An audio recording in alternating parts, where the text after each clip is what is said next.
Boa noite a todos. Mais uma noite de encontro com o professor Walter de Andrade. Caminho para a iniciação. Boa noite. Boa noite a todos. E vou deixar o professor Walter e o Carlos tocarem encontro Caminhos da Iniciação, Caminho da Iniciação, como todo sábado, e depois a gente... Boa noite a todos. Carlos Nascimento, nosso irmão Eduardo, estamos aí para começar mais um encontro Caminho para a Iniciação. Né? Todo sábado a gente está aqui sempre, né? Reunidos. Né? E, como sempre, dizendo, esse aqui é um encontro destinado a lançar sementes para aqueles que queiram entrar para o caminho da iniciação. Né?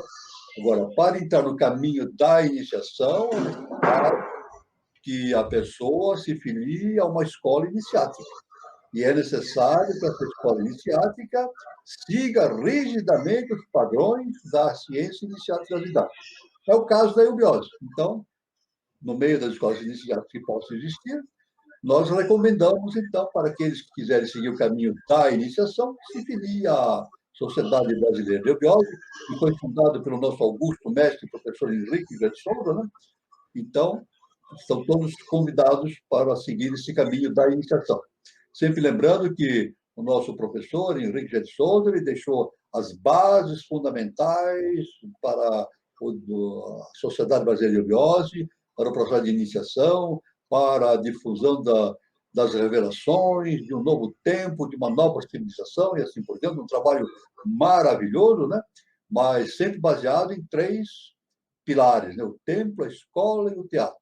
O templo, então, com a realização de ritualísticas, mantras, hinos, a escola, com a difusão dos conhecimentos, e o teatro, a aplicação prática de tudo aquilo que a gente aprende no templo e na escola.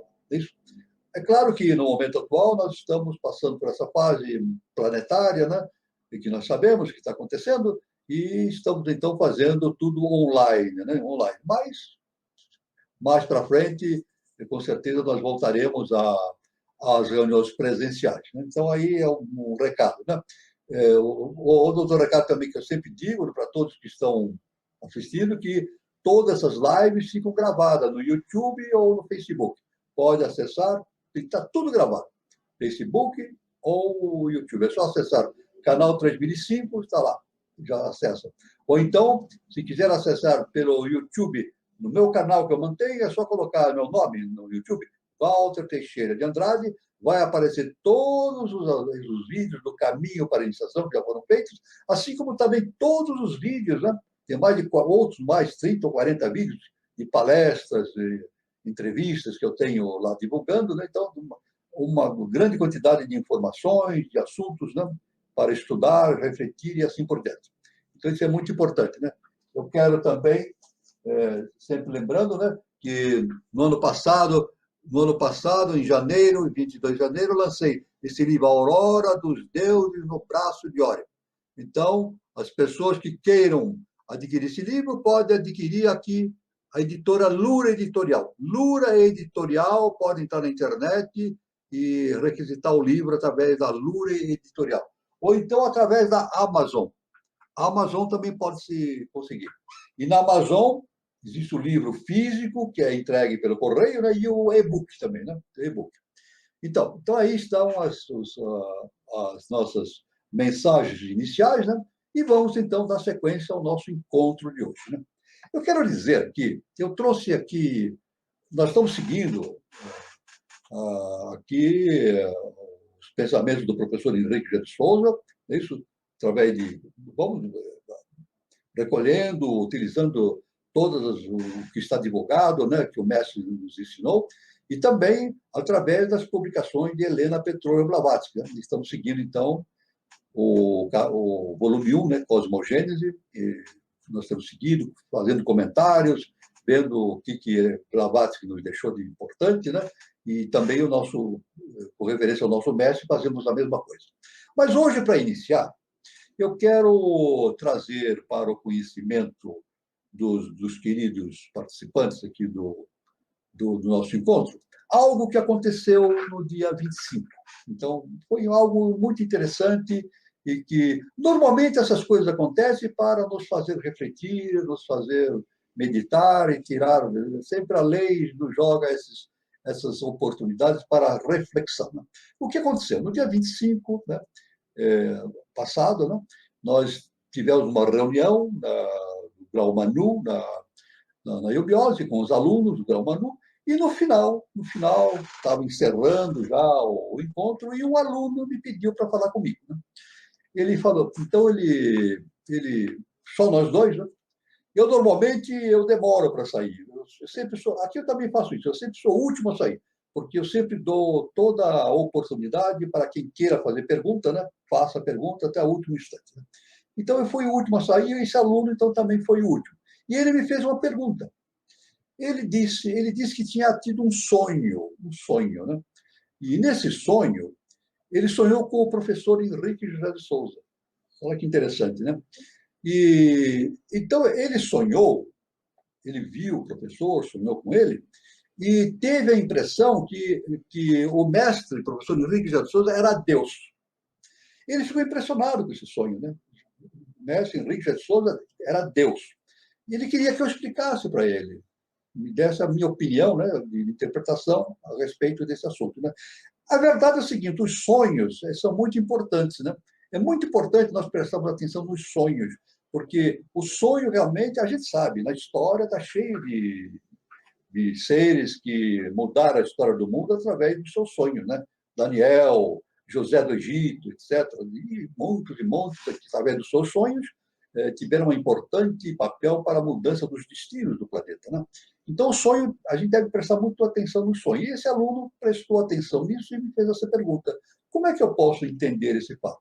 E eu, então, comecei a explicar para ele, né, aquilo que está dentro do meu padrão de conhecimento, né, que eu obtive através justamente da doutrina secreta, do ensinamento do professor Henrique José de Souza e também de muitos mestres, inclusive Jesus o Cristo. Né? Então, eu comecei a dizer para o aluno, comecei uma linha de raciocínio, né? E eu disse para ele, então eu comecei da seguinte forma, né? Dizendo o seguinte, olha, Jesus o Cristo, em João 10, ele disse, vós sois deuses. Então, citando algo que já constava do Antigo Testamento, Jesus falou isso, né? Consta na vossa lei, isso está na lei. A lei quer dizer o Antigo Testamento, né? Exatamente no Salmo 82. Né? Então, também eu contei para esse aluno, e eu sempre me relembro de algo que aconteceu comigo, né? Que também foi um motivo de muita reflexão. Logo no início da minha estágio, no meu começo na eubiose, né? Eu estava ouvindo, num grupo de estudos, né? Uma gravação do professor Henrique José de Souza. Então, ficamos lá meia hora, uma hora ouvindo a gravação, né, que ele havia feito quando ele estava na face da Terra, né? E então no final da gravação, o professor Henrique José de Souza falou algo que me causou um profundo, vamos dizer assim, um profundo estado de reflexão. Me levou a uma reflexão muito profunda, né? Ele disse o seguinte, no final da gravação, eu sou Deus na Terra. Ele não disse, eu sou Deus. Ele disse, eu sou Deus na Terra. Então, eu fiquei pensando, estava começando na eubiose, fazendo as reflexões, e isso me causou um estado de profunda meditação. Mas, é claro que depois, com o tempo, eu cheguei às conclusões pertinentes ao ensinamento de todos os grandes mestres, inclusive do nosso excelso mestre Jesus o Cristo. Né? Jesus o Cristo. Afinal, Jesus, ele afirmou isso, né? Citando o que no Antigo Testamento, vós sois deuses. Então, em João 10, 30 e 38, João 10, em 30 e 38, Jesus afirmou o seguinte, olha só que importante, né? Eu e meu Pai somos um. Depois ele falou assim, eu estou no Pai e o Pai está em mim. Quer dizer, ele e o Pai eram a mesma coisa, estavam unidos, ele e o Pai. Né? Então, isso é muito importante, essa reflexão, para ver essa interação que existia, né? O nosso excelso Jesus Cristo, né? Com o Pai Celestial, né? Pai Celestial, essa união que havia espiritual, né? Tanto que ele dizia, eu não faço por mim mesmo, é o Pai que faz por meu intermédio. Isso, ele diz, eu sou o veículo do Pai. Né? E isso também com relação a nós somos veículos, devemos, temos que ser sempre veículos da divindade para veicular, né, isso, todos aqueles fundamentos, né, do mundo excelso para a face da Terra. Né?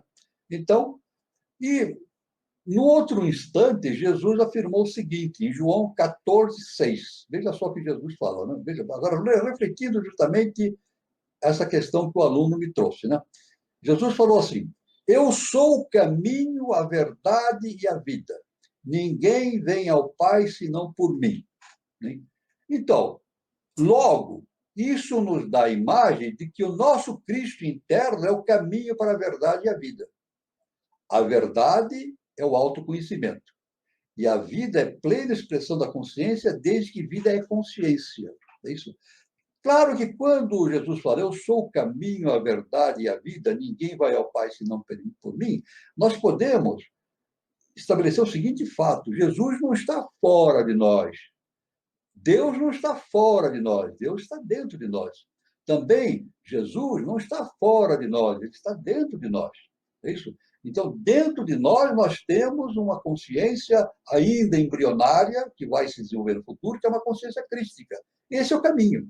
Então, é claro, então, quando ele diz, eu sou o caminho, a verdade e a vida, ele diz, a sua consciência crística que está dentro de você é o seu caminho.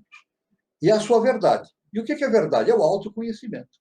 É verdade? O caminho, justamente, é essa consciência crística, né, que está dentro de mim. A verdade é o autoconhecimento. Quando o indivíduo chega à conclusão de que ele é Deus, ele é a emanação da divindade. Né? E, então, ele passa a agir na face da Terra, fazendo tudo aquilo que o Eterno, a divindade, nos pede para realizar na face da Terra. Né? Então, e claro que a vida, eu sou o caminho, a verdade e a vida. O que é a vida? A vida é a consciência. Isso. Na verdade, no universo inteiro, é isso? Vida é consciência.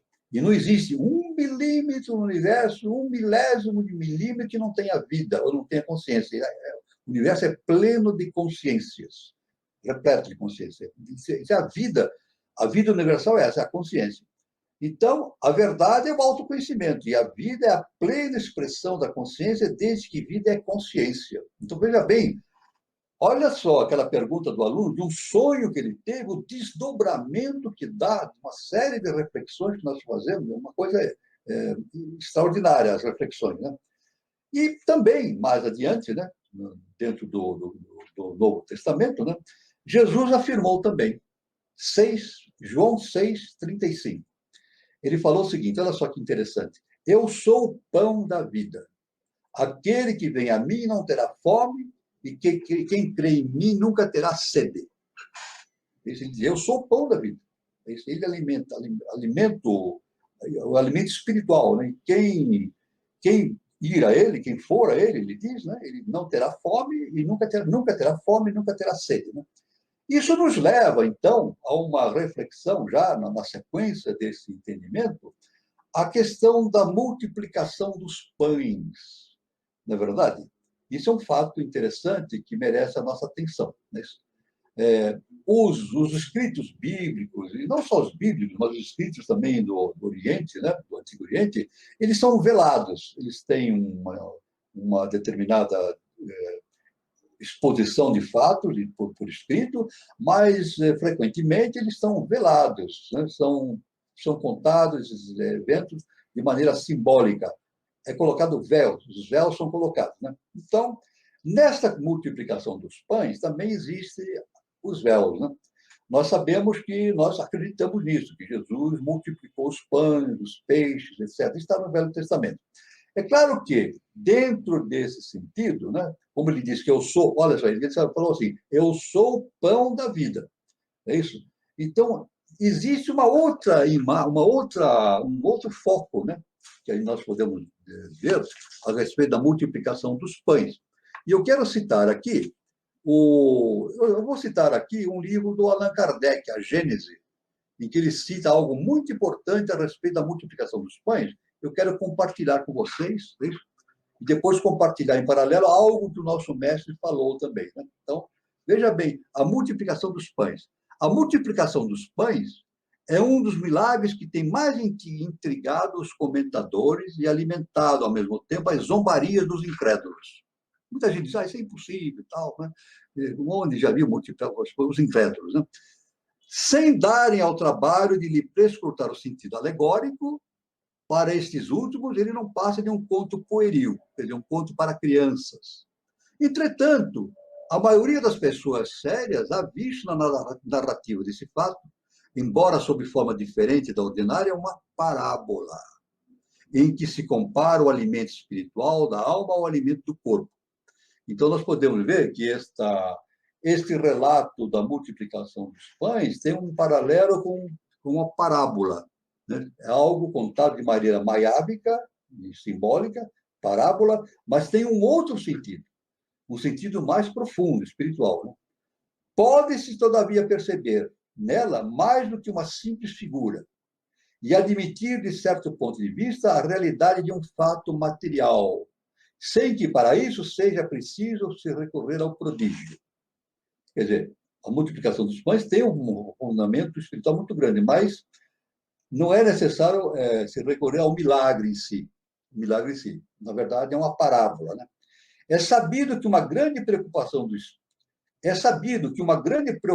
espírito, bem como a atenção fortemente presa a uma coisa, fazem esquecer a fome.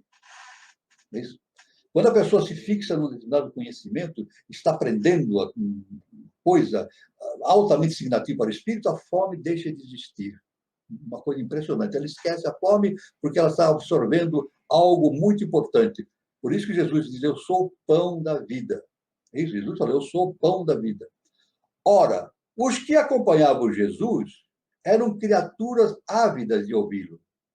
Nada há, pois, de espantar em que, fascinadas pela sua palavra, e também, talvez, pela poderosa ação magnética que ele exercia sobre os que o cercavam, eles não têm experimentado a necessidade material de comer. Então, veja assim, então, na verdade, a multiplicação dos pães, na verdade, não é simplesmente como nós podemos entender o milagre de pegar um pão e multiplicar, não. Ele multiplicou os pães, ele deu o alimento espiritual. E, conforme essa observação contida nessa informação, nessa referência, aquelas informações eram tão sublimes, tão elevadas, que o povo ficou fascinado com aquele conhecimento e se esqueceram até da fome de comer. Né?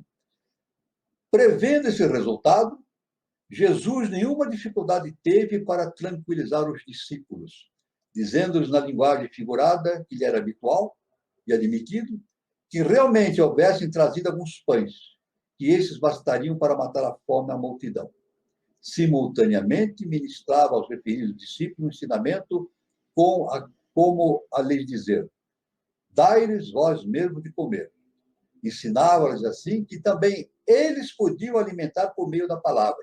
Ele dizia que também, quando ele disse, vocês também podem dar de comer, ele dizia, vocês também podem, os meus discípulos, podem alimentar o espírito das pessoas através da palavra, da mesma forma que eu faço. Né?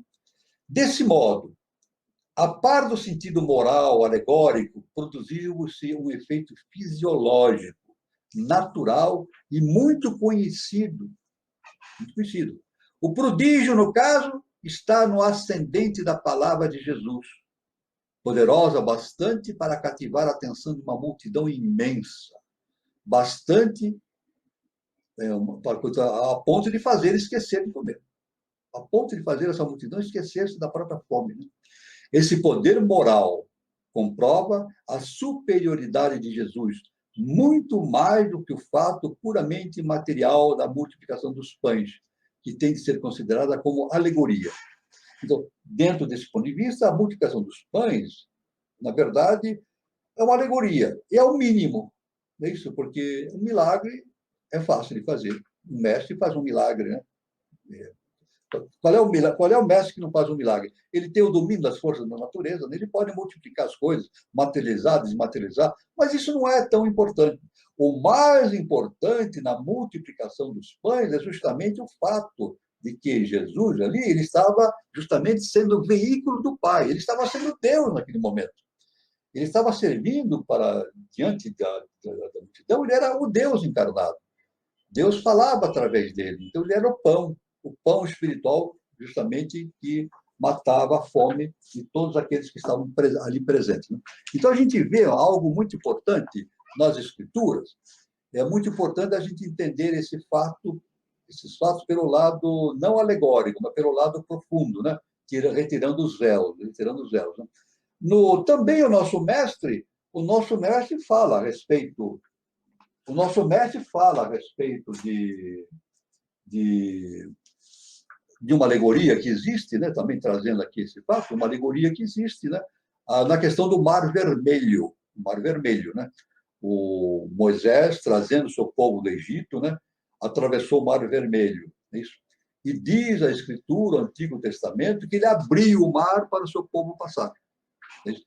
Ele abriu o mar em duas alas e o povo passou pelo meio.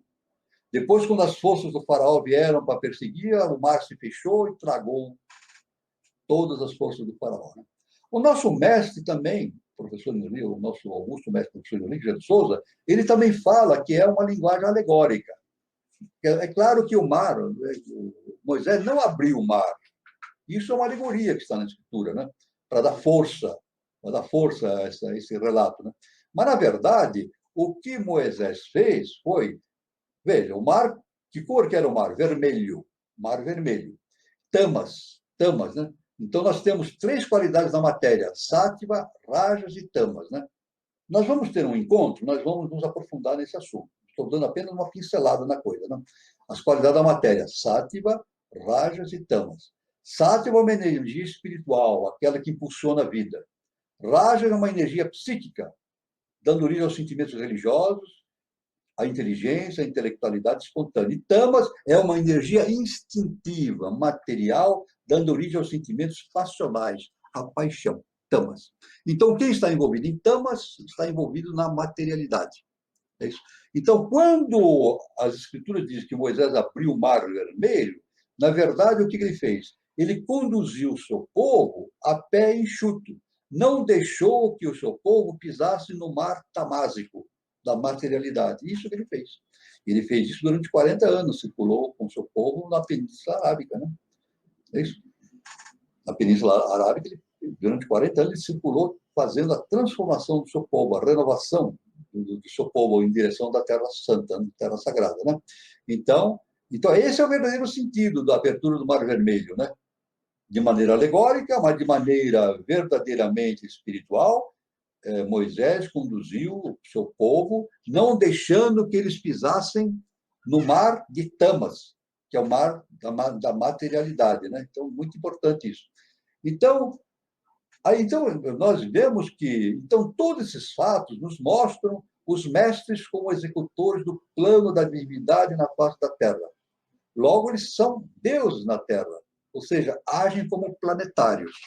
O nosso mestre fala que quando uma consciência serve de veículo para a divindade, ele chama-se planetário. Então, ele age, né? A consciência dele é mais ligada à Terra, né? Mas ele tem uma consciência interna superior. Então, ele serve de veículo como planetário à divindade. Isso aí é muito importante. Então, ele é um Deus na Terra. Ele é um Deus na Terra. Tanto que muitos na própria religião dizem que o próprio Jesus é Deus. Jesus é Deus. A própria religião diz, certas correntes da religião afirmam, não, Jesus é Deus. Né? Mas não só Jesus é Deus, nós somos deuses esquecidos. Somos deuses esquecidos. Nós temos a nossa origem divina, né? Somos feitos à imagem e semelhança de Deus. Então, nós temos Deus dentro de nós. A nossa natureza é divina. Só que nos esquecemos momentaneamente dessa nossa natureza. Estamos relembrando. E o papel da iniciação é esse. Esse é o papel principal da iniciação, justamente através da transformação interna, fazer com que a consciência do ser humano relembre a sua origem divina. A sua origem divina, né? Então, o Cristo, e também falando agora, abrangendo mais a questão do Cristo. O Cristo não é um ser, simplesmente. Nós falamos o Cristo, mas não é um ser, simplesmente. É uma consciência cósmica. É isso, por isso que é Jesus, não é Jesus Cristo, é Jesus o Cristo. Jesus o ungido. Na verdade, Jesus foi ungido pelo Cristo cósmico, né? Ele foi veículo do Cristo cósmico, é Jesus o Cristo. Ora, então, o Cristo não é um ser simplesmente, é uma consciência cósmica. Daí ser importante, olha só que importante, a Eucaristia, ou seja, nos transformarmos no eucrístico, tornarmos nossa consciência integrada com a consciência crística, com o Cristo universal. Isso é importante. A religião católica tem o ritual da Eucaristia, né? A hóstia, etc. Né? Isso relembrando o importante da pessoa ingerir aquela... Isso tudo faz parte do ritual, né? E tem um sentido isso aí, tem um sentido, né? Um sentido, evidente, alegórico, né? Mas tem um sentido de que nós devemos trazer para dentro de nós essa consciência crística. Mas muito mais, nós temos essa consciência crística em nós, mas em estado latente. Latente, né? E onde está? Justamente Atman, né? Nós temos a tríade superior, né? Temos aqui mental abstrato, Buda e Atman. Atman é o nosso Cristo interno. Então, nós devemos, através da iniciação, fazer essa transformação interna, né? Ampliar o nosso estado de consciência e fazendo o quê? Fazendo a ampliação do nosso consciência crística, do nosso Cristo interno, né? Isso chama-se Eucaristia, o processo de Eucaristia. Aliás, quem é da eubiose sabe perfeitamente, quem já é da eubiose sabe perfeitamente o processo que existe na eubiose da Eucaristia, né? Todo mundo sabe disso, os que já estão na eubiose, né? Então, é muito importante esse renascimento, esse ressurgir do nosso Cristo interno, né? Então, portanto, respondendo para o aluno, né, que me fez essa pergunta, eu disse para o aluno que me fez a pergunta que o seu sonho tinha um significado iniciático muito importante, digno de profunda meditação. Quando ele diz que sonhou com o mestre, ele via no mestre Deus. Então, não há nada de errado, é perfeitamente dentro do conhecimento iniciático, né? O nosso mestre, ele é veículo da divindade, do eterno, né? No seu trabalho excelso, né? Mas nós também, Jesus nos fala isso, nós temos a divindade dentro de nós, só que de maneira ainda potencial, né? Estamos esquecidos da nossa origem divina e temos que retornar ao conhecimento da nossa divindade de maneira integral, né? Isso é o processo da iniciação. Então, nós, afinal, somos veículos. Devemos ser Deus na Terra e realizar a obra do eterno na face da Terra. Então, e veja bem, nós devemos ser Deus na Terra. Ou seja, a evolução é fazer com que Deus caminhe com pés humanos na face da Terra. Uma das definições da evolução, né? Então, no universo existe o universo imanifestado, que se manifesta, o universo se manifesta e o eterno se projeta na sua consciência nas mônadas, as mônadas projetam suas consciências para a face da Terra, até o plano mais denso, né, material, que é o nosso mundo terreno, né? E nós estamos caminhando para expandir essa consciência dentro de nós, né? Fazendo com que esse Deus floresça dentro de nós e faça... Então, esse é o motivo aqui do livro, né? Aurora dos Deuses no braço de Órion, né? Foi o nome que eu dei no livro, né? Aurora dos Deuses. Os deuses, cada um tem o seu Deus, né? Deus dentro de si. Então, nós temos que fazer essa aurora dos deuses, fazer brotar e realizando o plano do eterno, né? E sendo, então, nós devemos ser aqueles que devemos fazer o papel, né, de veículos para o eterno na face da Terra. Antes de continuar, eu gostaria, então, de passar um pouquinho a palavra ao nosso irmão Carlos Nascimento, para as suas considerações, para nós seguirmos o nosso... Então, professor Walter, diante de tudo que o senhor colocou, é muito importante a gente perceber a importância individual de cada um, né? E a importância que o outro tem também em relação a tudo isso, né? Perfeito. E o importante é a gente perceber que todo conhecimento ele tem que ser compartilhado, né? Todo Ele tem que ser multiplicado. E exatamente. isso ao longo da história vem confirmando agora, né? Junto com as profecias e junto com a realidade que a gente vive, né? Quanto mais a gente puder transformar e repassar todo esse conhecimento, né, para o outro, né, é muito importante. Exatamente. E isso aí nos dá também, através do processo da iniciação, nós vemos claramente a noção da unidade, na unidade, né? Por exemplo, então, vendo o que Jesus falou, que o nosso mestre falou, o professor Henrique de Souza, o que Helena Petrovna Blavatsky falou, e outros todos grandes mestres, né, se referindo à nossa natureza divina. Então, eu tenho Deus dentro de mim, né? Jesus falou, eu sou Deus, esquecido. E todos os meus irmãos são deuses, esquecidos. Estamos relembrando a nossa identidade divina, né? Mas, na verdade, então, nós somos um, não é verdade? Então, não somos deuses, por enquanto, em desenvolvimento, mas depois, no processo de evolução, de expansão da consciência, essas consciências vão se unindo cada vez mais e retornando à unidade. É isso? Esse é o processo da evolução. Da diversidade, nós voltamos para a unidade cósmica, constituindo um só. Então, por isso que Jesus falou, eu e meu Pai somos um. O Pai está em mim, eu estou nele.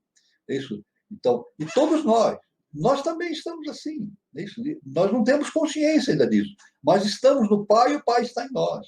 E nós estamos no semelhante, o semelhante está em nós também, não é isso? Todos nós fazemos parte de uma unidade. Isso é muito importante, isso chama-se fraternidade. É por isso que o grande horizonte, o grande plano universal é o amor cósmico.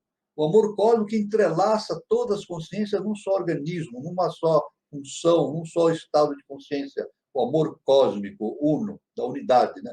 O sentido da unidade. Isso é muito importante, então, essa visão que se tem através do caminho da iniciação. E toda vez que uma pessoa começa a perceber isso, a sua vida muda. Ela vê a vida com outro olhar. Ela vê o seu semelhante de outra forma. Ela vê que o seu semelhante não é o seu semelhante. A pessoa está no seu semelhante e o seu semelhante está nele mesmo, né? Fazem a mesma coisa, é uma coisa só, a unidade, né? Então, isso é muito importante nesse processo de conhecimento, né? Muito bem. Então, feito essas considerações iniciais, né, que eu achei muito importante, né, de trazer para o conhecimento dos irmãos, um fato que aconteceu comigo, né? Frequentemente acontece fatos comigo e eu procuro sempre absorver esses conhecimentos, meditar e levar ao conhecimento das pessoas, porque é muito importante esse processo de troca de informações para o nosso crescimento interno, né? Então, continuando então a nossa linha, né, pela doutrina secreta, né? Vamos então meditando, né? Se os nossos eruditos, aqueles estudiosos, né, que estão aí pelo mundo afora, né? No século XIX já existiam muitos, milhares, milhões, e no século XX, no século XXI, se esses nossos eruditos dirigirem a vista para a antiga literatura das religiões semíticas, para as escrituras da Caldeia, a irmã maior e inspiradora, senão a fonte bíblica, mosaica, base e ponto de partida do cristianismo, o que encontrarão? Essa é a pergunta. O que vão encontrar nesses registros antigos, né? Que ficará para perpetuar a memória das antigas religiões da Babilônia, evocar o vasto ciclo de observações astronômicas dos magos caldeus, explicar as tradições de sua literatura esplêndida e eminentemente oculta? A pergunta, né? O que ficará na memória de todo esse estudo que esses estudiosos da antiguidade fizeram, né? Nada, a não ser alguns fragmentos atribuídos a Berose, assim afirma a HPB, né? Estes, aliás, são quase desprovidas de valor. A HPB fala, até mesmo com um fio condutor para descobrir o sentido verdadeiro daquilo que desapareceu, porquanto passaram pelas mãos de Sua Excelência o Bispo da Cesareia, a qual chamou a si a função de censor e editor dos anais sagrados das religiões alheias.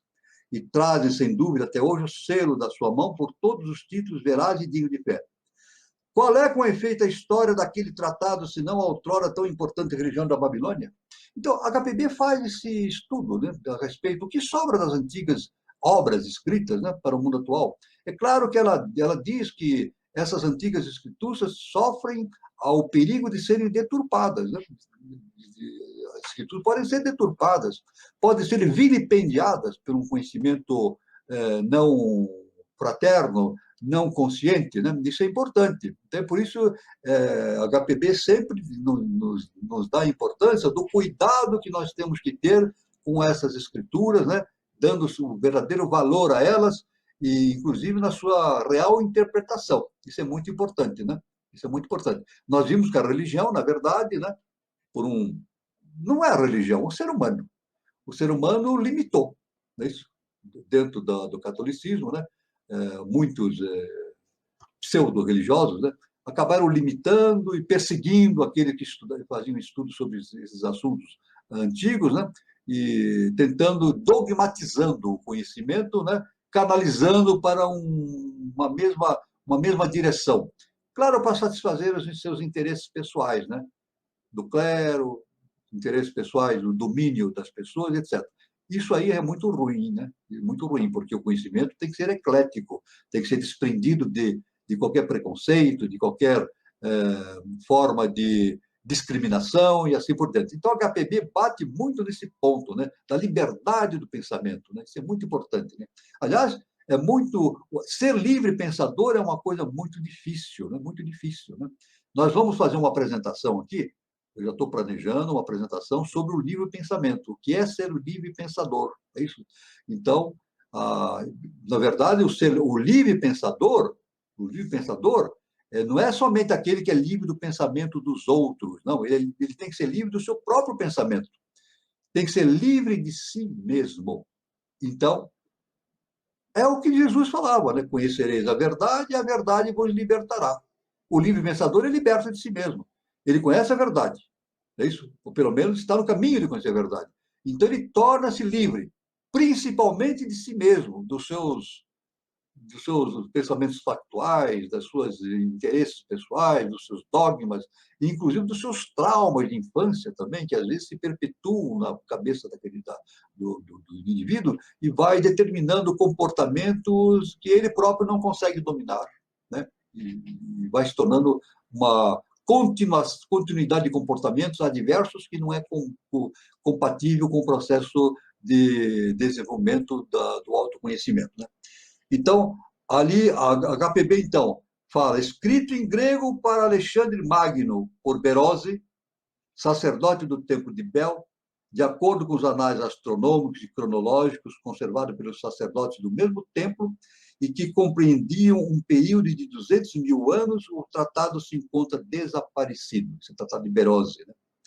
No primeiro século que antecedeu a nossa era, Alexandre Poistor, dele fez uma série de compilações que também se perderam. Eusébio, bispo da Cesareia, serviu-se dessas compilações para escrever o seu crônico, 270 a 340 depois de Cristo. Os pontos de semelhança, quase de identidade, entre as escrituras dos judeus e a dos caldeus tornavam estas últimas um verdadeiro perigo para Eusébio em seu papel de defensor e campeão da nova fé, que havia adotado as escrituras hebraicas e com elas uma cronologia absurda. Então, aí está o fato, né, dos desvios, né? Então, absurda. E é absolutamente certo que Eusébio não poupou as tábuas sincrônicas de Maneton. Tanto é assim que Bunsen o acusa de haver mutilado a história sem o menor escrúpulo. Veja bem o que a HPB demonstra, né? Alguém deturpando a história sem qualquer sentido de responsabilidade, né? Isso é muito importante.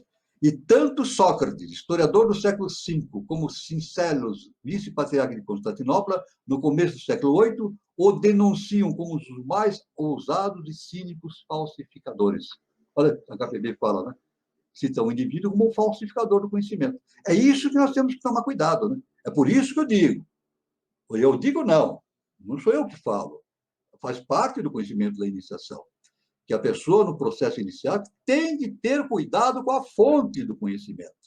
Ela tem que ter uma exata noção de onde vem o conhecimento, esse conhecimento, porque pode ser um falso conhecimento, deturpado, que não coincide com a ciência iniciática das idades. A HPB, fartamente, ela nos adverte a esse respeito, né? A gente ter cuidado no selecionamento da literatura, das fontes de conhecimento, etc., para a gente não ser prejudicado no nosso processo de evolução, né? Então, aí está. Então, não seria, pois, de estranhar que Eusébio tratasse com mais respeito os anais caldeus, os quais, naquele tempo, ameaçavam a nova religião tão apressadamente aceita.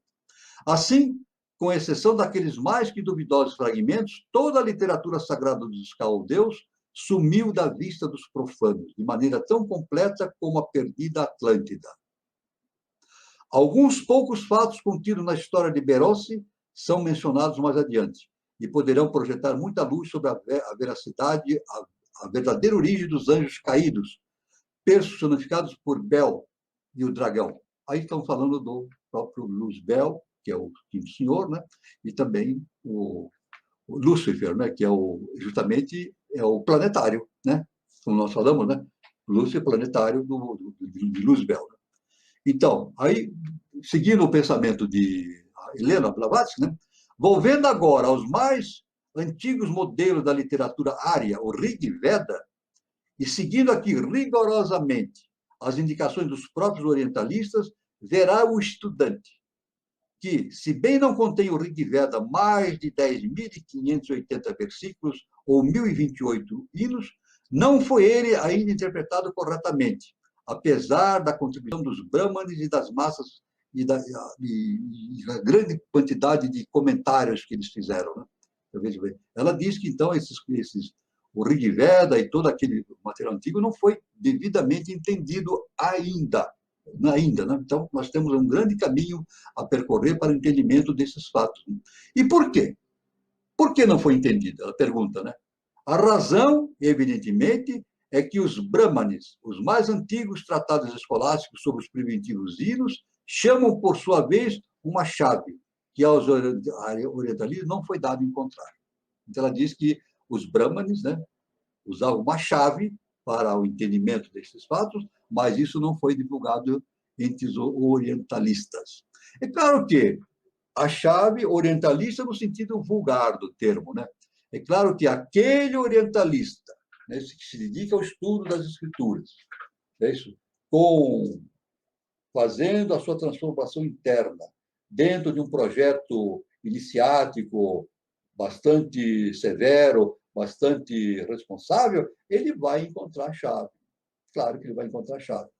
Ou por escrito, ou dentro de si mesmo. Esse que é o problema, a questão. Não é isso? Então, tanto que, por exemplo, vou citar, o conhecimento das revelações do nosso mestre. Nosso mestre deixou milhares de páginas escritas na eubiose, não é dado ao público esse conhecimento. Faz parte do acervo da Sociedade Brasileira de Eubiose. Milhares de páginas escritas pelo nosso mestre são as revelações. Mas essas revelações são escritas ou da máquina de datilografar ou foi escrito manualmente com caneta pelo mestre. Né? Agora, não é a linha aqui, não é o que está na linha que vai determinar o conhecimento. Não é o que está na linha, mas sim o que está por trás da linha. Então, essa é a chave. É isso que a HPB fala, que muitos orientalistas, ou talvez a maioria dos orientalistas, não têm as chaves para o entendimento desse conhecimento superior. Por quê? Porque para ter a chave é necessário fazer a sua transformação interna, fazer a sua própria iniciação. Então, quando a gente lê uma revelação, não é através da linha que vai entender. Não é a linha que nos vai ensinar a revelação. Nós vamos entender aquilo que está contido por trás dessas linhas. E o que está por trás dessa linha não está no papel. Não está no papel, está dentro de nós. Essa é a questão.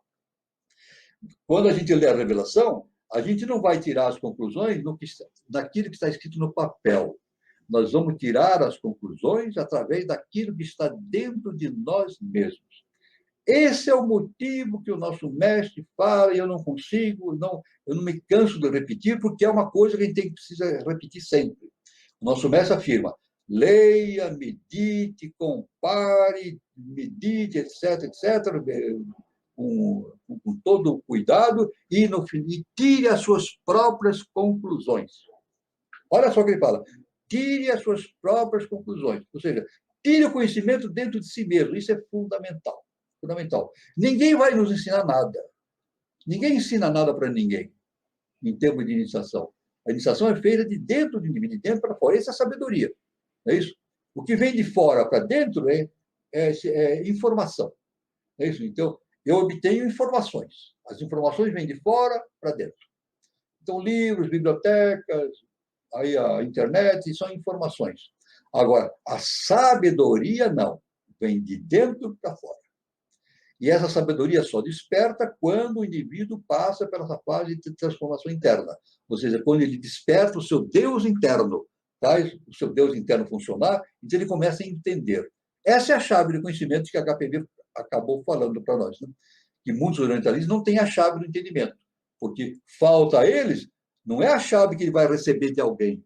Não, ele tem que achar a chave dentro de si mesmo. Mas aí são poucos.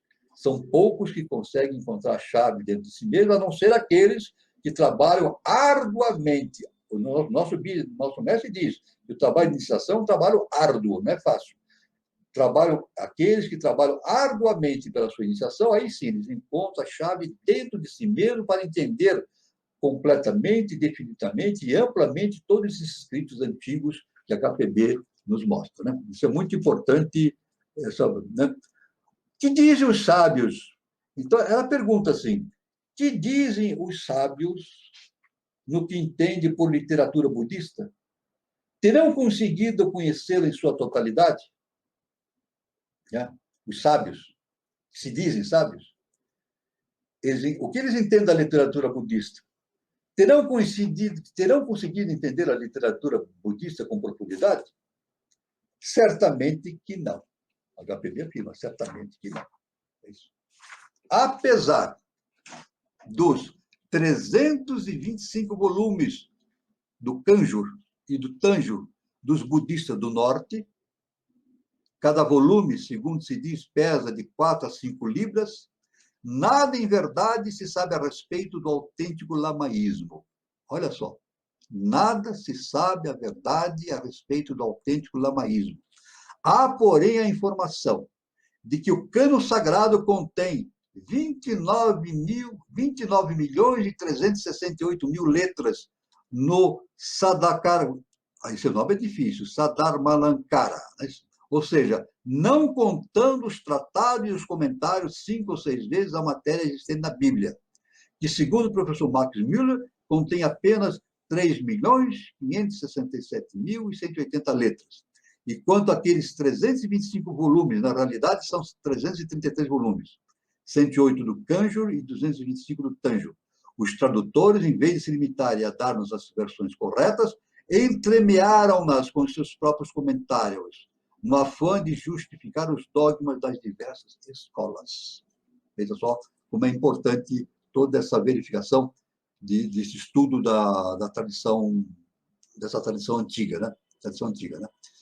Ademais, de acordo com uma tradição conservada pelas escolas budistas, assim como as do norte como as do sul, o cânon sagrado compreendia em sua origem 80.000 a 84.000 tratados. A maior parte deles, porém, se perdeu, tendo restado apenas 6.000, acrescentou o professor Max Müller. Perdidos para os europeus, naturalmente, mas estará bem seguro de que igualmente se perderam para os budistas e os brahmanes. A literatura, os eruditos dizem, né? Percebem que muitos tratados se perderam, mas novamente nós citamos isso, que faz parte da doutrina secreta, faz parte dos ensinamentos do nosso mestre, o professor Henrique de Souza, né? Muitos tratados, milhares de coisas se perdem na face da Terra, mas são conservados nos mundos internos. Lá é imperecível. Imperecível. Aliás, devemos dizer que aquilo que existe na face da Terra vem dos mundos internos. Então, o original está nos mundos internos. O que está na face da Terra é cópia. Cópia. Então, quando alguém, de maneira consciente ou inconscientemente, destrói algo de importante na face da Terra, ele está destruindo uma cópia, porque o original está lá no mundo interno, né? Então, isso aí é muito importante. Então, está bem seguro, todo esse conhecimento está muito bem seguro nos mundos internos. Levando em conta o caráter sagrado em que os budistas tinham tudo o que escrevia sobre Buda e a boa lei, a perda de 76 mil tratados parece fantástica, o HPB fala, né? Se fosse o caso inverso, qualquer pessoa que conhece o curso natural dos acontecimentos subscreveria a afirmação de que podiam ter sido destruídos daquele número uns 5 mil ou 6 mil tratados durante as perseguições ou as imigrações na Índia. Nós sabemos também que durante reis e déspotas sempre surgem na face da Terra e perseguem, né? Déspotas que eu digo, não somente reis, mas também aqueles que conduzem religiões dogmáticas, né? Acabam perseguindo esses sábios, esses que trazem o conhecimento e sempre tentam destruir essa fonte de conhecimento, né? E destruir, inclusive, os sábios, né? Essa história está repleta de fatos como esse, né? Como, porém, está confirmado que os aratas budistas, com o propósito de propagar a nova fé além da Caxemira e dos Himalaias, incluíram seu êxodo religioso no ano 300 a.C. e que chegaram à China no ano 61 da nossa era, quando Kashyapa, a convite do imperador Mingti, foi ali para ensinar ao Filho do Céu as doutrinas budistas. Parece estranho que os orientalistas venham falar de semelhante perda como se fosse realmente possível. Isso, então, a perda não é impossível. Acabei bem impossível. Essa perda é impossível. Nem por um momento parecem admitir a possibilidade de que os textos estejam perdidos somente para o Ocidente e para eles, ou que os povos asiáticos observem a inusitada atitude de conservá-los ciosamente fora do alcance dos estrangeiros, recusando-se a entregá-los à procuração e ao mau emprego por parte de outras raças, ainda que sejam essas consideradas muitíssimo superiores a eles. Então, isso aí, é claro que esses conhecimentos são preservados, né? São trazidos à face da Terra de maneira maiávica, por vezes, dentro de uma tônica específica para cada situação social, econômica, consciencial, né, da humanidade, né? Mas esses cânones, né, que estão no mundo inteiro, eles permanecem íntegros lá, né? E são trazidos para o mundo ocidental. O nosso mestre afirma que muitos desses tratados, conhecimentos que estavam lá na Índia, eles foram trazidos para o Brasil. E estão aqui nos mundos internos, né? E a porta de entrada, como eu falei, é a Pedra da Gávea, né? Pedra da Gávea, né? Foi tudo transmitido conforme o Tibete. O Tibete foi destruído pela China, Mao Tse-tung. Mao Tse-tung entrou na China e destruiu tudo. Destruiu o templo, destruiu documentos, destruiu lavageria, destruiu tudo, né? Justamente aquela atitude materialista do comunista, né? Não acredita em Deus, não acredita em nada, então destrói tudo, né? Mas ele destruiu apenas o quê? Papel. A única coisa que ele conseguiu destruir foi papel. Isso. E o papel vira pó, não é verdade? Mas o conhecimento foi trazido para o Brasil, está aqui no Brasil, para o Ocidente e depois para o Brasil, né? Isso é muito importante, esta versão que o nosso mestre, o professor Henrique José de Souza, nos diz, e principalmente porque esse conhecimento tem que ficar reservado aqui no Brasil, porque o Brasil é o berço da nova civilização. Não é isso? É o berço da nova civilização. Nosso mestre afirma isso aí, né? Então, é necessário que esse conhecimento fique aqui em mãos, em terras brasileiras, né, para que as futuras civilizações possam usufruir desses conhecimentos, né? E lá no ano 3005, que é o motivo do canal, são 3025, né? Uma nova sociedade, uma nova civilização deverá existir na face da Terra, conforme o plano da divindade, e tudo isso vai ficar sempre disponível para os estudiosos, etc. Não só os estudiosos, assim, vamos dizer assim, que nos meios públicos em si, nas bibliotecas, mas também os estudiosos que trabalham nas universidades. Não é isso? Esses conhecimentos iniciáticos, eu tenho certeza desse fato, né? A intuição me diz. Esses conhecimentos iniciáticos que estão nos mundos internos, fatalmente serão levados para o mundo científico das universidades, no momento adequado. No momento adequado em que os cientistas estiverem prontos para receber esses conhecimentos. Quando estiverem transformados o seu processo de observação, né, quando fizeram o seu autoconhecimento, né, e uma nova fase de entendimento tenha sido introduzida na ciência acadêmica, né? Então, inevitavelmente, os mestres trarão esses conhecimentos para as universidades, né? Isso, principalmente no Brasil, e isso vai irrigar a universidade com conhecimentos extraordinários para dar uma sustentação sólida, espiritual, excelsa da nova civilização que está a caminho de surgir no Brasil, né? Então, aqui, isso é muito... Então, tendo em vista as numerosas confissões e queixas procedentes de quase todos os orientalistas, pode o público estar certo do seguinte. Então, veja bem, esse aí é o ponto da HPB nos dizendo. São pontos que a HPB nos indica. Primeiro, HPB, que os estudantes das religiões antigas dispõem realmente de escassas informações em que assentar conclusões definitivas, como geralmente fazem a respeito das velhas crenças. Ela diz, então, isso ela fala, primeiro ponto, né? Os estudantes das religiões antigas dispõem de escassas informações para basear as suas observações. Ainda é assim. Ainda é assim. E segundo, que não obstante essa carência de dados, não os impede de dogmatizar. Aí é o pior, né? O dogma, né? Poder-se-ia supor que, graças aos inúmeros anais da teogonia egípcia e dos mistérios conservados pelos clássicos e por vários autores da antiguidade, os ritos e dogmas do Egito e dos faraós deviam, pelo menos, ser mais bem compreendidos. Em todo caso, melhor que as filosofias abstratas e o panteísmo da Índia, cuja língua e religião não tinha a Europa a menor ideia, por assim dizer, antes do início desse século. Ao longo do Nilo, né, e em toda a superfície do Egito, vêem-se ainda hoje relíquias que falam eloquentemente da própria história, e outras são exumadas todos os anos, até diariamente. Então, aí está a HPB falando, né, da enorme quantidade de conhecimentos que está depositado ainda no Egito, né? No Egito, e lá é um repositório realmente de muitos conhecimentos ainda não entendidos. As grandes pirâmides, já citamos isso. As grandes pirâmides, até hoje não entendidas, né? As grandes pirâmides, a espiritualidade que elas encerram, o conhecimento transcendental, ainda não foi compreendido. Somente no terceiro milênio que nós vamos ter acesso a esse conhecimento. Não é isso? No devido ponto, no devido momento em que nós estivermos preparados para absorver esse conhecimento. Porque a questão não é só vir o conhecimento. Não é somente a divindade nos trazer o conhecimento.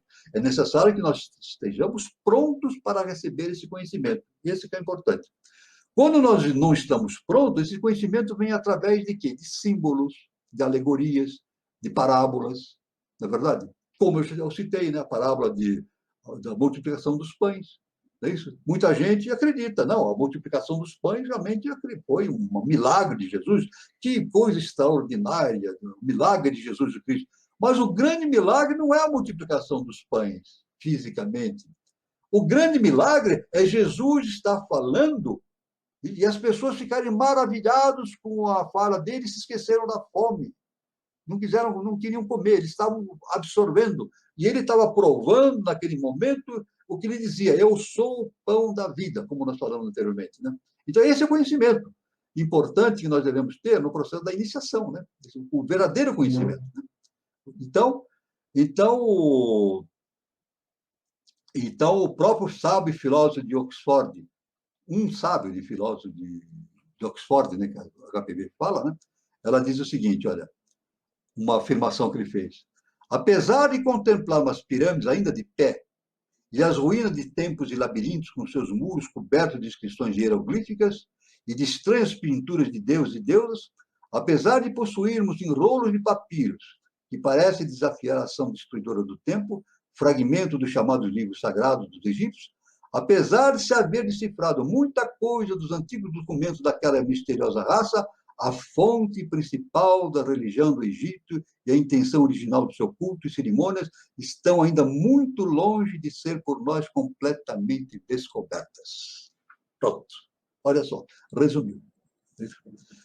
Muitas informações, hieroglifos, inscrições, etc., mas atrás disso tudo tem um conhecimento profundo que nós ainda vamos entender no futuro. Então, nós temos muita coisa para entender ainda, não só dessas inscrições todas que existem nas antigas civilizações, nos seus próprios escritos, e assim, nós temos muita coisa para estudar. A humanidade tem um longo caminho de estudo para fazer a respeito de todo esse conhecimento que existe na face da Terra, né? Então, aí está a consideração do nosso irmão Carlos Nascimento, se ele quiser fazer alguma observação, por favor. O interessante de tudo isso, professor, o interessante dessa construção, né, do processo da evolução da humanidade, esse eterno caminhar, é que nada se perde, né? Sempre aparece. Exatamente. Sempre aparecem seres de hierarquia, trazendo mais informação. O interessante também é que sempre vem um planetário trazer os valores de evolução daquele momento, daquele ciclo, e toda essa simbologia que ficou tão perdida lá atrás no Egito, de repente pode surgir através do conhecimento agora no terceiro milênio. Isso tudo é muito interessante, né? É como se a gente fosse preparando o nosso estado de consciência para aquilo que há de vir, né? Para aquele conhecimento que ainda vai ser utilizado no futuro.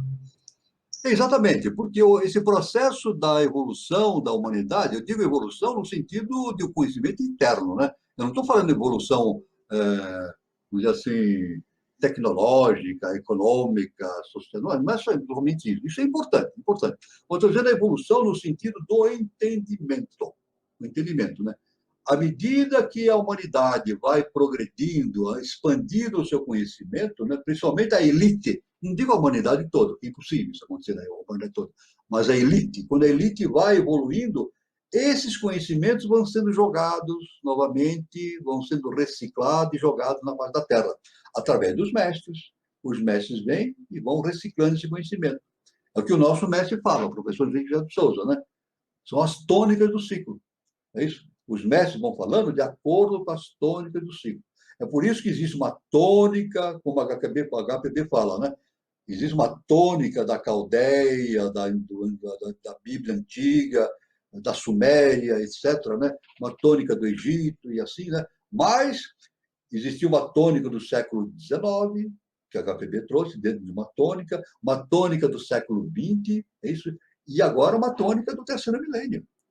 Indiscutivelmente, essa tônica do terceiro milênio, necessariamente, vai ser diferente, está sendo diferente, trazendo um conhecimento mais profundo e fazendo essa inter-relação do conhecimento, vamos dizer assim, vulgar, acadêmico, com o conhecimento esotérico. Isso, inevitavelmente, vai acontecer. Nós vamos ter, eu tenho planejado aqui também, mais para frente, proximamente, estudos sobre um grande movimento que existe na humanidade, né?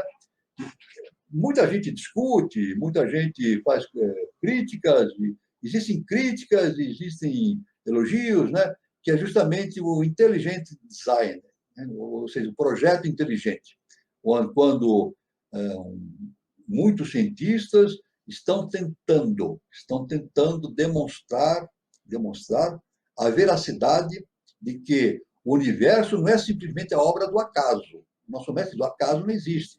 O universo todo ele tem uma estrutura inteligente. A gente vê uma inteligência, né? As leis da física, da química, são certas, são sincrônicas, né?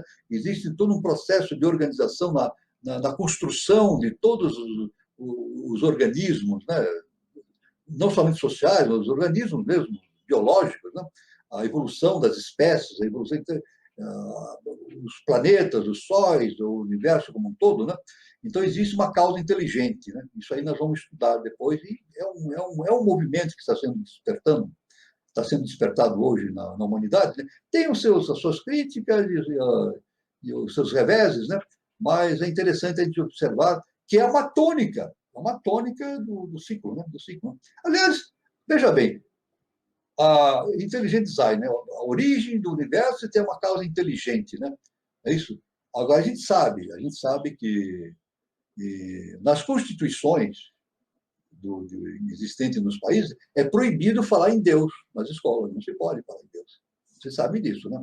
Por exemplo, todo programa escolar no Brasil, nos Estados Unidos, é proibido o professor chegar e dizer assim: o mundo foi criado por Deus. Não pode falar isso. Por quê? Porque não está dentro do contexto científico, né? Então, justamente o entendimento criacionista, né? Criacionista. A gente pode falar no sentido evolucionista. Darwin, né? Tudo evolui, não sei o quê, dentro de um processo darwinista, um processo da física, etc., né? Mas não no sentido criacionista. Nós vamos abordar esse assunto mais para adiante, é um assunto vastíssimo e de enorme importância. Você vê que não falta assunto para a gente abordar nesse aspecto, né? Mas é claro que nós já tocamos esse ponto, né? O terceiro milênio agora está sendo banhado por uma enxurrada de novas importantes conhecimentos, como a física quântica, né? Ela vem dar uma transformação repentina em todos os conhecimentos, né? Renegando princípios básicos que existiam, como o tempo, o espaço, né? Física quântica, o tempo e o espaço é zero, uma coisa inadmissível. Mas nós devemos entender que há milênios, séculos e séculos atrás, Pitágoras dizia que o universo era matemática, era pura matemática, né? Agora, é impossível dizer que a matemática surja de um corpo estranho, né? Impossível isso aí, né? Então, é como se diz, a pessoa vai caminhando numa mata, né? A pessoa vai caminhando na mata, acha um relógio. Vamos imaginar uma coisa? Acha um relógio. Então, a pessoa acha um relógio, ela diz, bom, isso aqui foi feito por um ser humano. Né? Então, o relógio lá com os ponteiros girando, ele pode estar parado, lá tem os ponteirinhos, tudo, né? O maquinismo, todas as pecinhas, né? Então, a pessoa vai dizer, não, isso aqui não foi um ato da natureza em si, não foi um processo natural, né? É um processo da mente humana fazendo, né? Mas nós podemos dizer, se eu colocar um relógio, a pessoa diz assim, não é um relógio, é uma pedra, mas se eu colocar um relógio em uma pedra bruta, a pedra tem muito mais profundidade cósmica do que um relógio. O relógio é uma construção humana, são pecinhas girando ali, mas uma pedra tem toda a história do universo ali dentro.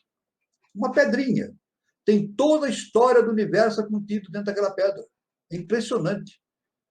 Tudo que nós temos vem do Sol, e vem do Sol central, etc. Tudo está escrito ali. Se a gente pudesse ver toda a história daquela pedra que está ali simbolizada pelos elementos que a constituem, a estrutura, assim, dos átomos, etc., né? Tem toda a história do universo naquela pedra, né? Então, indicando que existe, claro, um motivo, vamos dizer assim, lógico, um motivo inteligente que originou aquela pedra, né? Evidentemente. Mas isso aí, no terceiro milênio, isso vai ser abordado de maneira mais adequada. O Carlos, será que tem alguma pergunta? Eu estou tentando, não tem nenhum comentário ainda, viu, professor? Nenhuma pergunta, nenhum comentário. Mas o que eu acho interessante é que eu acho a natureza, né, do planeta, das coisas, tão forte, né, de sabedoria, de conhecimento. Eu não sei como a ciência não enxerga Deus na natureza, mas eu acho que ela vai começar a enxergar Deus na inteligência contida no universo e no cosmos. Exatamente, porque eu vou apenas fazer uma observação aqui. Todo mundo estudou termodinâmica, né? A pessoa que fez aqui o curso médio, já no curso médio, né? No meu tempo era o científico que fazia, né?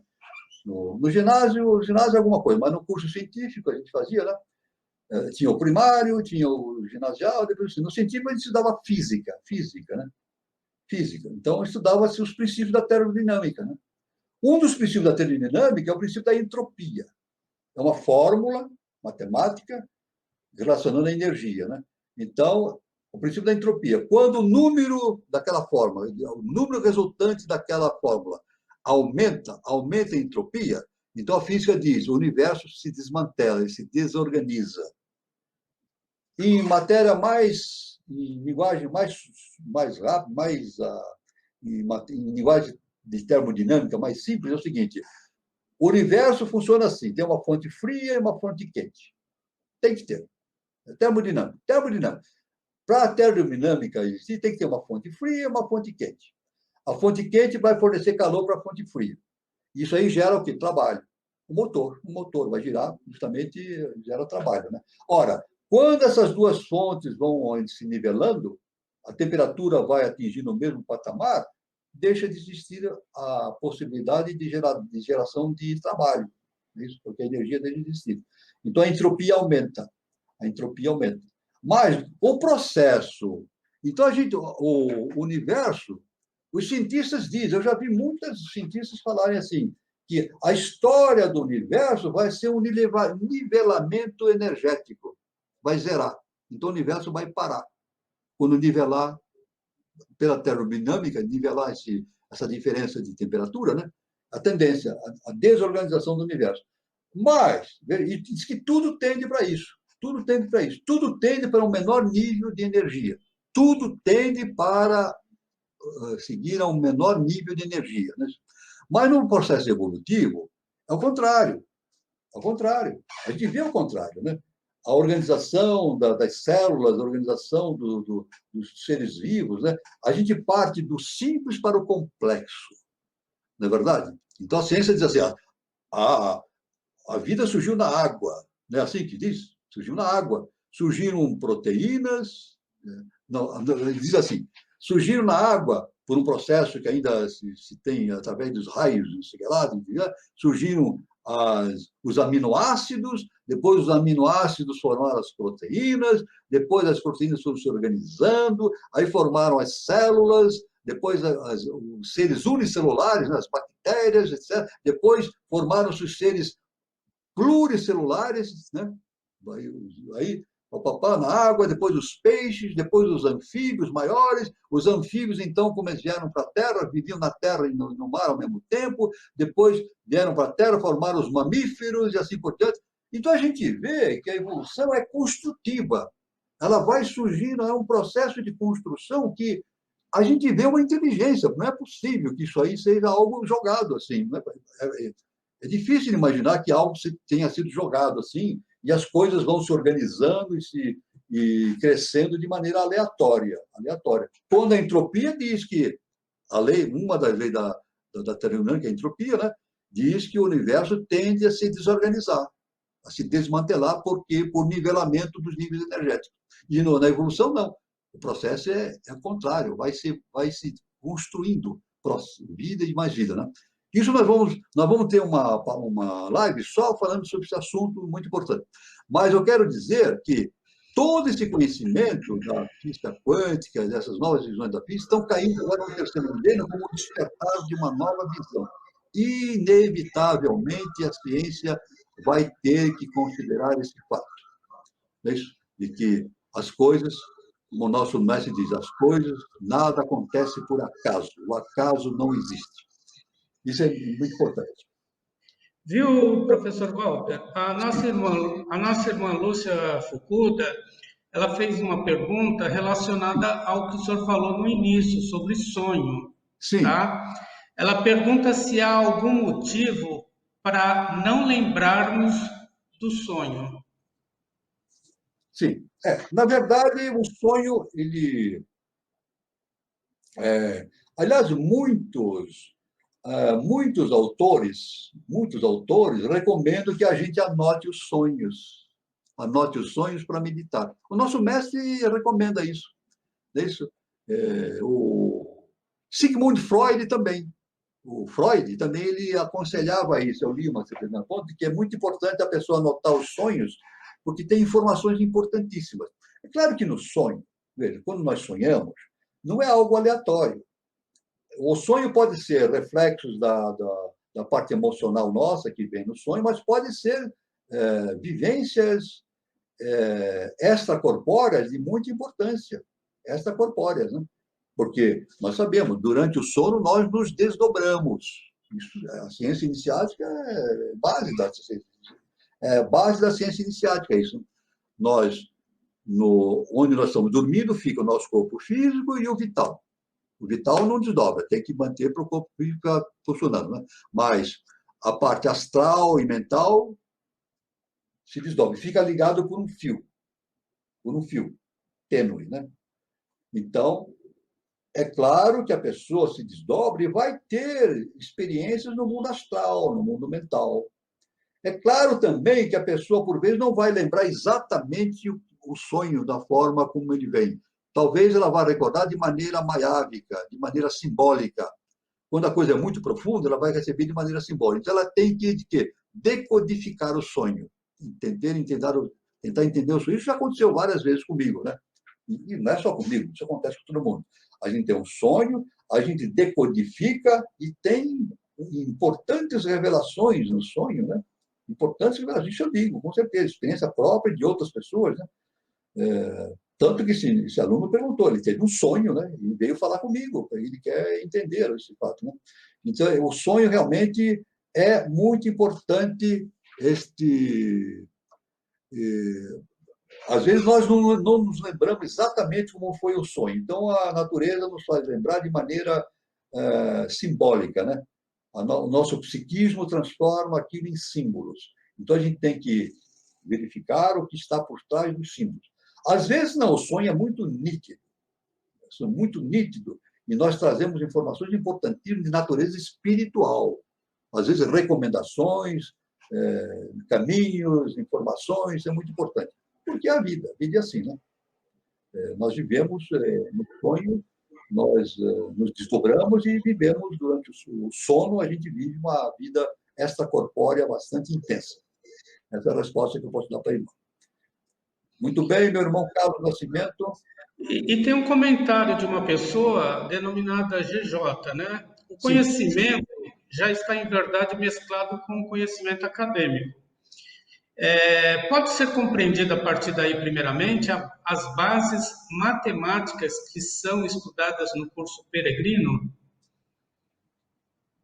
Olha, o curso peregrino e o curso Manu, eles são muito importantes, porque principalmente o curso Manu é um curso do mental, né? A gente usa a base mental do entendimento.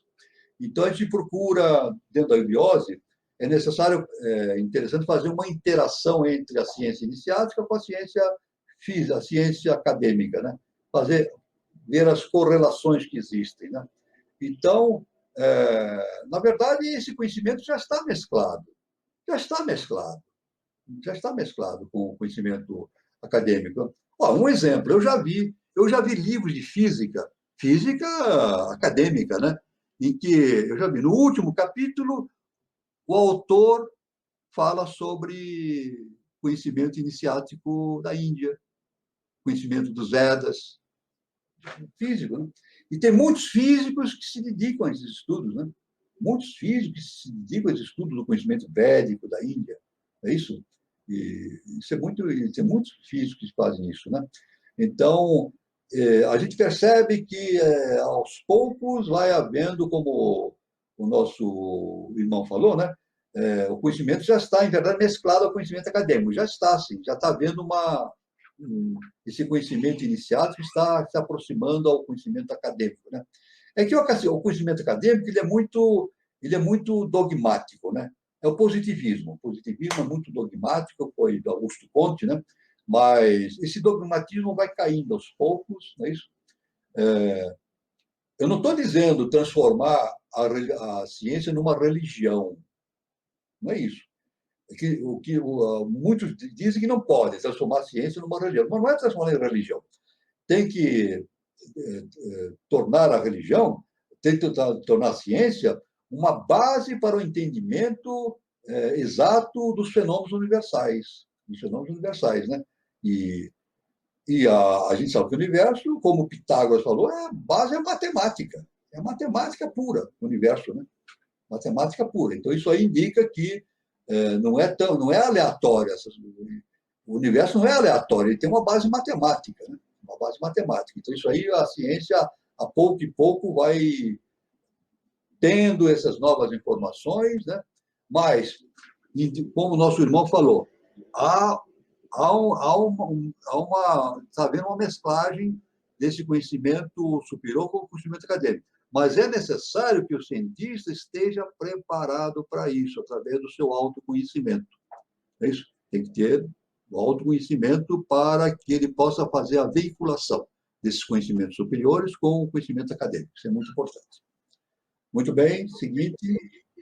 Então, professor, os comentários eram esses, né? E pelo motivo da hora, eu quero agradecer a participação dos irmãos, a participação de todos, irmãos do Brasil inteiro, Belo Horizonte, Limeira, São Lourenço, Nova Iguaçu, Santos, Rio de Janeiro, Aracaju, São Paulo, Curitiba. Muito bom.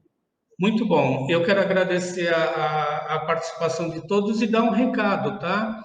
Então, no canal 3005, terça-feira agora, dia 2 de fevereiro, volta a nossa roda de conversa, tá? E o tema será São Paulo e a Ordem de Cristo, tá? Ótimo. O nosso irmão Eduardo Nunes pesquisou o assunto, ele vai expor o assunto, tá? E teremos o nosso irmão Sidney Augusto como convidado e Alan Câmara como moderador, tá? Então é agora, na terça-feira, dia 2 de fevereiro, tá? No mesmo horário, às 20h40, tá bom? Contamos com a participação de todos. E eu quero deixar aqui o meu boa noite, um bom final de semana para todos e agradecer mais uma vez a participação de todos. Boa noite. Eu também, como sempre falo, agradeço a participação de todos e, como eu sempre falo, luz, paz e amor para todos e até o próximo encontro.